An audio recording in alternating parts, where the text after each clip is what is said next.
सेवा अधिक करते हैं, लगातार कर रहे हैं, उनके लिए खुशखबरी भी है और कुछ चिंता की बात भी है। होना कुछ और चाहिए था, हो कुछ और गया है। आदेश कुछ और आना चाहिए था, आदेश कुछ और आ रहा है।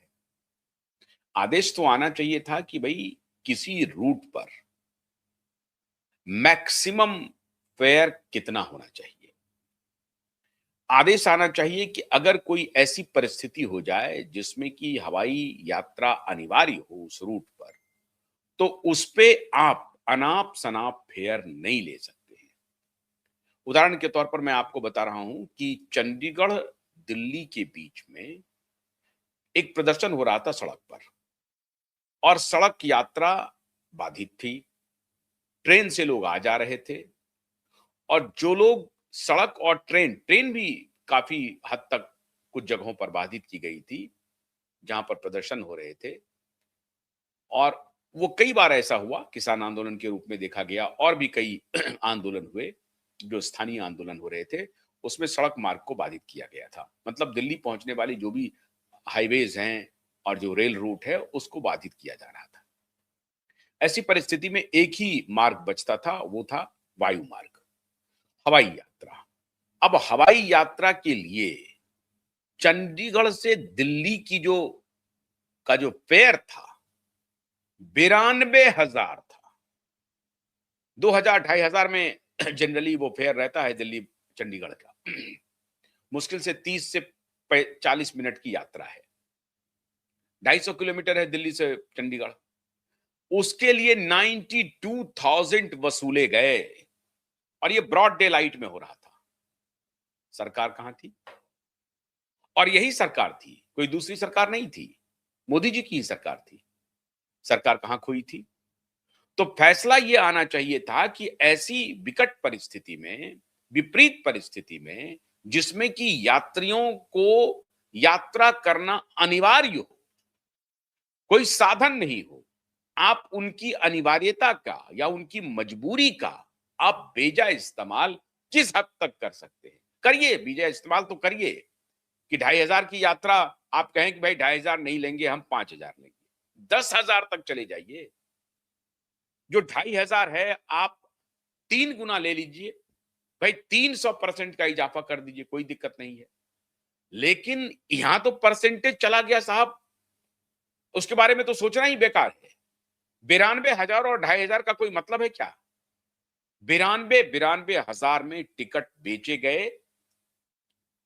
जो हवाई यात्रा प्रोवाइड करने वाले जो एयरलाइंस हैं उनके तरफ से, और सरकार मौन रही, कुछ नहीं हुआ और ये 2-3 दिन तक चलता रहा।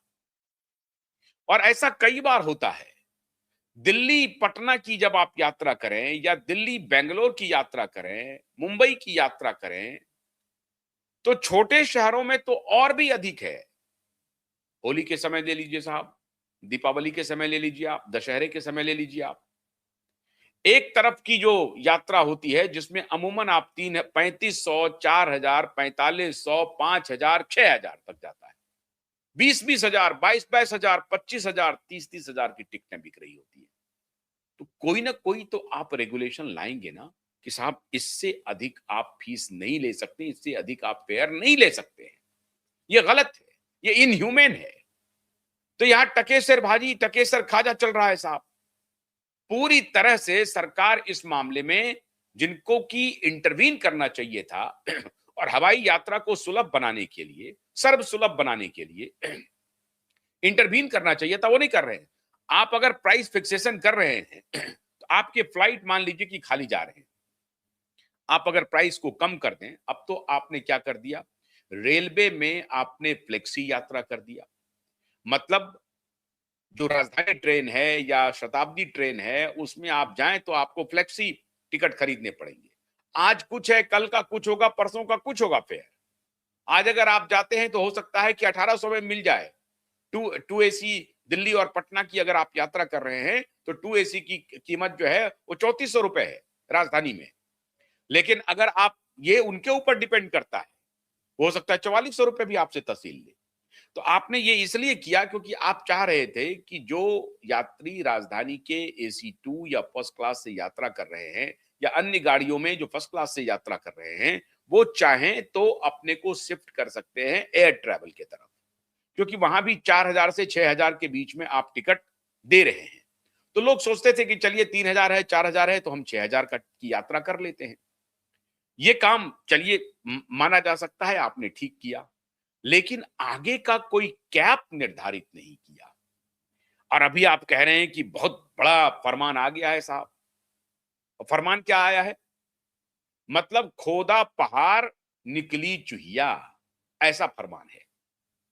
जो अपेक्षा की जा रही थी हवाई यात्रियों की तरफ से कम सरकार ऐसे जैसा मैंने आपको कहा कि विपरीत परिस्थितियां अगर हो जाए तो आप एक कैप लगाएं और नॉर्मल भी मान लीजिए त्योहारों के समय में आप एक कैप लगा दें कि दिल्ली पटना की आप अगर आप फेयर लेते हैं तो 4000 से लेकर के 8000 तक ले लें, 9000 तक ले लें, इससे ज्यादा आप नहीं ले सकते।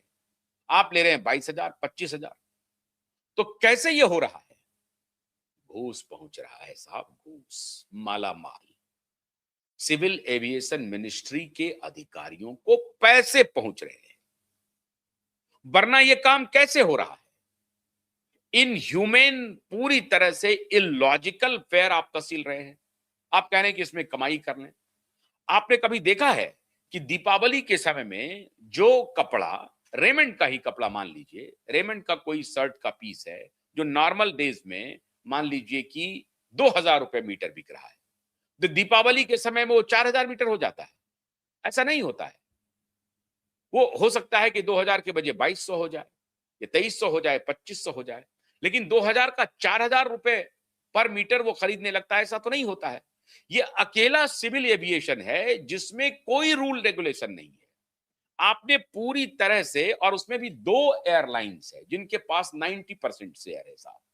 एक तो इंडिगो और दूसरा है एयर इंडिया। 65% शेयर तो इंडिगो के पास है और बाकी परसेंट जो है थोड़ा एयर इंडिया के पास है और बाकी में जो है वो सारे एयरलाइंस है। तो पहली बात तो यह है कि दो एयरलाइंस, प्राइवेट एयरलाइंस पर अगर आपने पूरी सिविल एविएशन को उसके कंधे पर टिका दिया है तो ये तो मोनोपोली करेंगे। आपने मोनोपोली करने के लिए उनको छोड़ दिया है। वो कहेंगे कि ठीक है, हम इससे कम में जाएंगे नहीं, आप मत जाइए, आप आपके पास कोई सुविधा ऑल्टरनेट नहीं है। आपने